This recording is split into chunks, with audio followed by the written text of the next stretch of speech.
हा। मुझे लगता है ये बिस्मिल्लाह पढ़ना भूल गई। जूस तो इसका बड़ा मज़ेदार है, पी के देखता हूँ। वाह, इतना मज़ेदार जूस। हाँ बेटा, तुमने बिस्मिल्लाह नहीं पढ़ी होगी, पढ़ लो। शैतान तुम्हारे साथ बैठा ही होगा। बिस्मिल्लाह।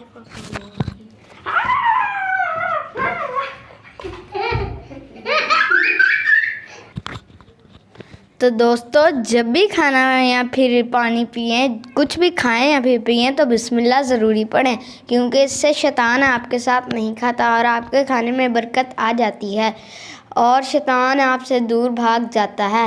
और आपको अगर ये हमारी वीडियो अच्छी लगी तो हमारी वीडियो को लाइक और हमारे चैनल को सब्सक्राइब ज़रूर कीजिएगा।